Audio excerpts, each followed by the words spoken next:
going into the season, we have more of a picture, which is good, of what the Rays are going to look like in 26. So we have a picture of the rotation, at least for right now. I don't think that it's actually accurate as to a one through five. I think it's just these are the five guys, and they'll figure out how to piece them. But it's going to be Shane McClanahan pitching the fifth game of the season. Pepio pitching the fourth.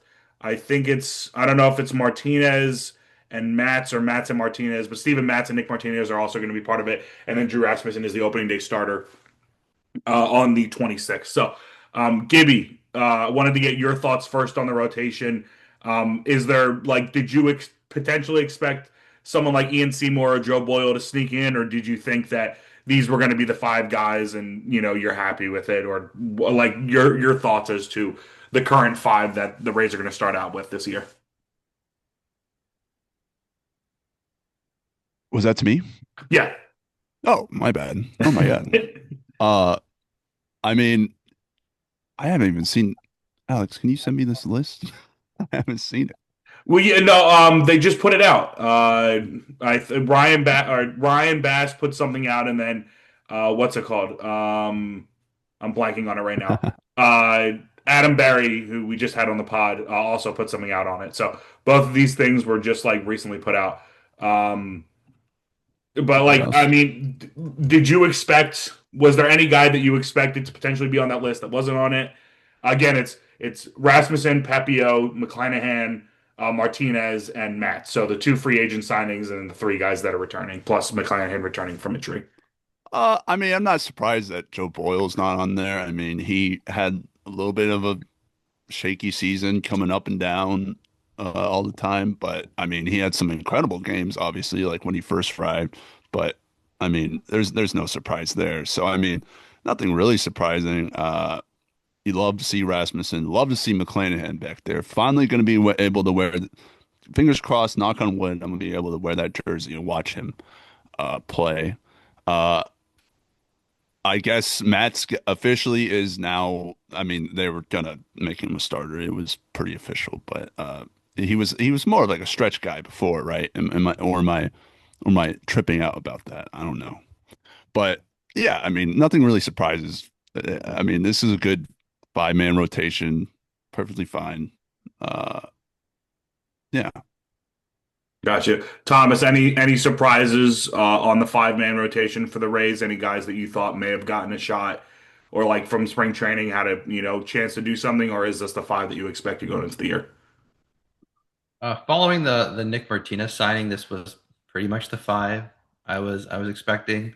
Rasmussen, Pepio, McClanahan, they're definitely the ones that are kind of more exciting there. Matz and Martinez, again, veteran pitchers, they're going to give you that depth you need there. McClanahan, glad he's back. The secondary is like really good. The changeup, basically his bread and butter, is there. It's again the fastball. I'm still a little cautious on that, but again, that's what you kind of expect the pitcher returning from essentially as long as out like, as possible. You can see from an injury perspective there, he hasn't pitched kind of meaningful innings since 2023. I pitched a bit last year in AAA before that nerve issue kind of came back to them, but glad to see him healthy. He's looking solid this spring. Ian Seymour, without the signing of Martinez, I was thinking Seymour might take that number five spot or even Joe Boyle. Seymour, I like last year, coming up from AAA. He had really strong results. Basically, his whole pro career. Nice lefty, the fastball changeup combo there. And with Joe Boyle, again, command still an issue there. There still looks like they're trying to keep him as a starter, which is fun to see. But even if it doesn't work out there, he has some of the loudest stuff in the league. He will easily slot into a bullpen role. He's working on a splitter. That splitter kind of introduced last year. It looks really, really strong. The slider, sweeper are super good. The fastball, again, still remains definitely a plus pitch, maybe more tinkering on elite there. And then it looks like he's testing out a new sinker, so that could maybe be another pitch that he can start throwing more for strikes more. But again, between the starting five and then Boyle and Seymour, there wasn't really too many other questions heading into the season about the rotation. I know Joe Rock is an option. I know one of my buddies, he really likes him. And then you have like TJ Nichols, Brody Hopkins, again, some of the prospects there. I'm not expecting them to make too much of an impact this year, but again, if they have really, really solid minor league seasons, maybe they can kind of hop their way in the rotation, especially Hopkins. Again, he has a lot of questions regarding his strike throwing, but what we've seen in spring training, there may not be a prospect that has better stuff than him. Yeah, I mean, this stuff is this stuff plays, and it's strong, and he's got good breaking pitches too. It seems like a lot of things are developed on his end. Um, so with like knowing that Matz is on a 2 year deal and Martinez is kind of on a 2 year deal, but it's one of those like it's a mutual option, so the Rays just might not pick it up for 27. Does that kind of give runway to a potential like Hopkins? Or Hopkins, Boyle, Seymour, Nichols, guys like that competing in 27 for those openings potentially.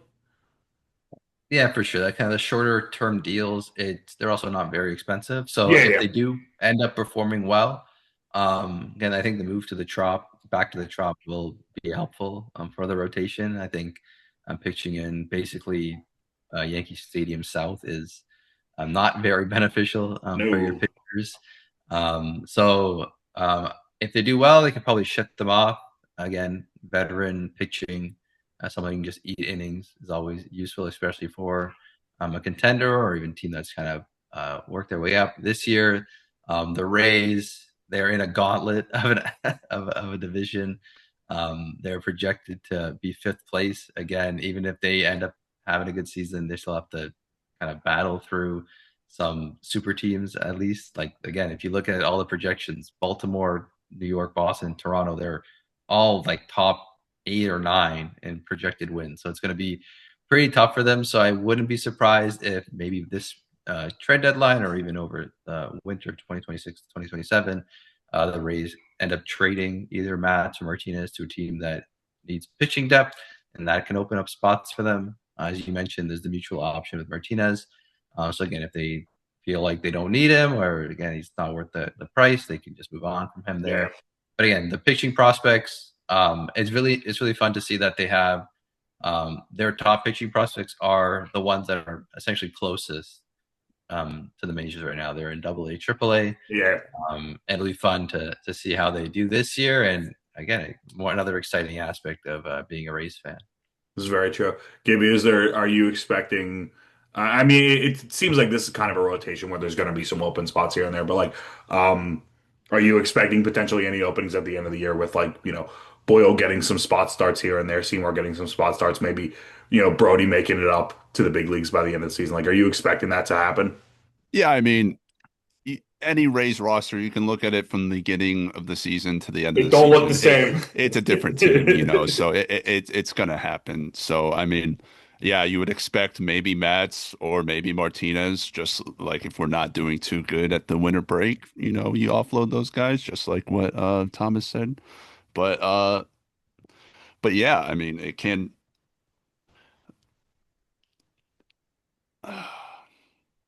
Sorry.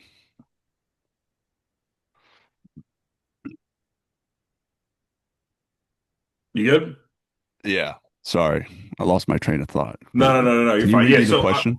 yeah, yeah. So on the, I mean, We're gonna have to like, edit would this one a you? lot, Alex. No, no, no, no, Sorry. no. You're fine. I mean, would you expect Boyle or or sorry, not Boyle or Seymour, but would you expect Martinez or Mats to get traded at some point this year if the Rays choose to do so? Yeah, I mean, those would definitely be like the lowest chopping block guys for sure. Uh, yeah, I mean, if things aren't going as well, like it's a very competitive division, uh, that could happen. I mean, Rays rosters never look the same the entire year, so That's it's true. it's just bound to happen. That's true. And then the other thing that I wanted to end this off with is because the outfield I feel like is kind of playing out as we expected it to, more or less. But one name that won't be in there is Jacob Melton, who is being sent out to AAA alongside Carson Williams. So both of them will be starting the season in AAA instead of potentially on the big league roster. So infield wise, it seems like it's going to be Gavin Lux is going to be the second baseman. And then I don't know if it's going to be Williamson or Walls, but they're going to be competing. I know Williamson's gotten way more runway. Walls maybe not as much, but Gibby, starting with you, are you surprised by either of those guys getting option? And then specifically at shortstop, is there anyone that you think that the Rays are going to go with over another to start out the season? I mean, I'd like to see what we have in Williamson. I mean, we know what we have in Walls. I mean, but we always say this, he is inevitable. He will be our shortstop for forever.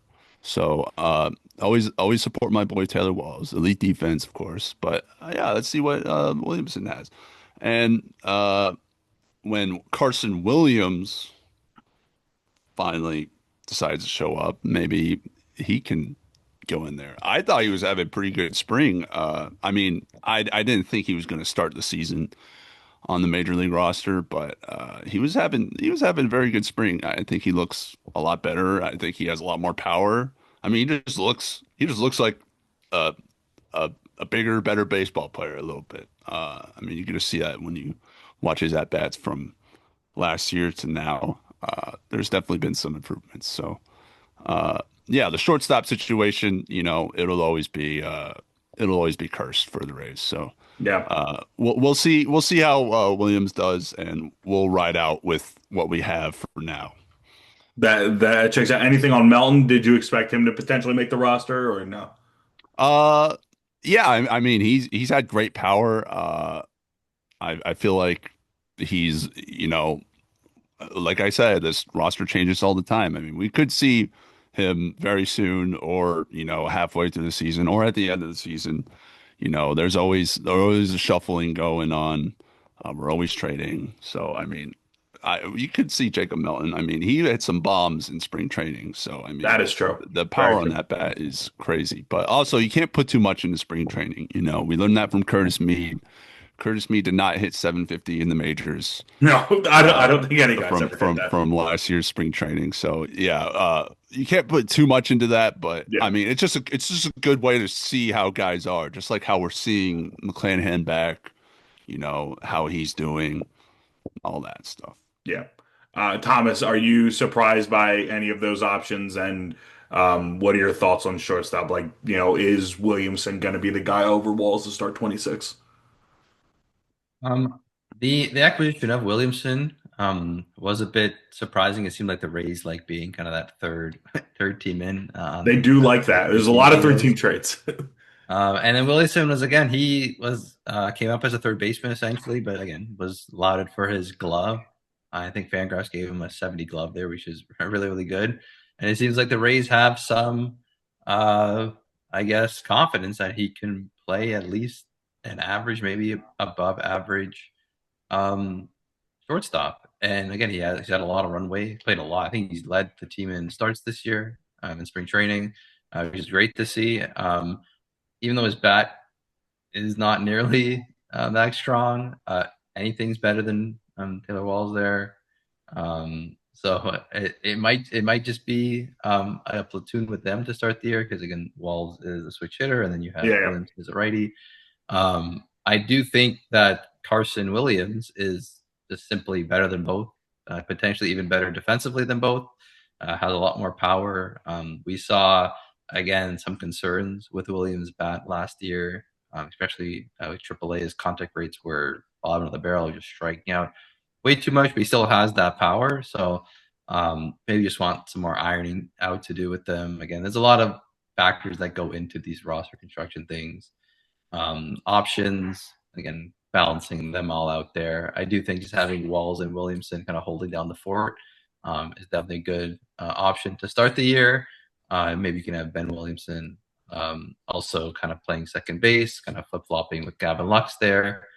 In terms of Jacob Melton, I was hoping he was going to make the opening day roster, but with the acquisition of Cedric Mullins, it seemed like that just wasn't going to be the case, at least early in the season. Melton should be able to play any position in the outfield. I think he's an above average defender.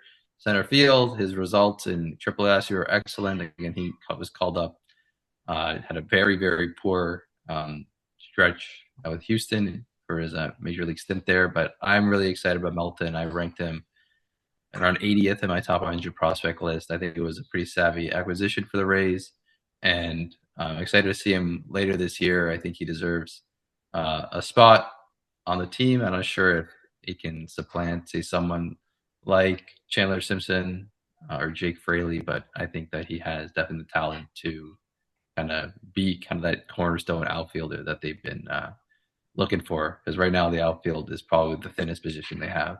Yeah, it's better than last season. It's still thin though. Yeah. I mean, it's anything's better than last season at this point. It's just kind of a finality there. But yeah, I mean, I think that overall, like, I'm pretty excited about what I've seen, especially Shane. Like, Shane looked really, really good in that outing. I think he almost pitched four. I think there was no hit innings. He struck out seven. Like, he's looking a lot better. Concerned about the velo right now on Pepio, but again, it's spring training. Like, we don't know what's going on with these guys and how they're ramping up. Same thing with Nick Martinez. Concerned about the contact and the runs given up and that sort of thing. But again, it could just be him tinkering with pitches here and there and figuring stuff out. But still, I mean, this is the time to do that. Don't do it during the season. Do it now and figure out stuff after that point going into the year. But definitely plenty of positives about this team. Plenty of positives about, hopefully, plenty of positives about the Rays going into 26. On that note, yeah, just in general. But on that note, Thomas, thank you so much for coming on, man. We really, really, really appreciate it. I want to make sure that you have the time to go plug everything that you got going on. So where can people find you out on social media, and the website, everything like that? Yeah, thanks for having me, guys. I guess where you can find me at tjstats.ca. That's where you'll find all my posts, my apps, my player pages, basically all the information that I use on a day-to-day basis to form my analysis and my writing. It's on my website. Right now, during spring training, it's free for everyone to access. During the season, I'm going to kind of restrict that to my patrons. So again, TJ Stats on Patreon. Again, you can support me there if you just want ad-free access to the site, or if you want, again, take a look at the apps I create and, again, the data. And again, I'm always free if you want to message me on Twitter, ask some information. Again, I've created, again, I've posted my code. Again, if you want to learn more about, say, my Stuff Plus model or just like my swing decision model, you can shoot me a message, check out my GitHub. Again, I want to make baseball data more accessible, more fun. And again, jumping on a call with you guys is the show that helps. It helps you kind of spread the passion I have for baseball, and hopefully gets other people interested in kind of the data side of things. For sure. By the way, Thomas, thank you so much again for coming on. We've really, really, really appreciate it. Yeah, thanks for having me, guys.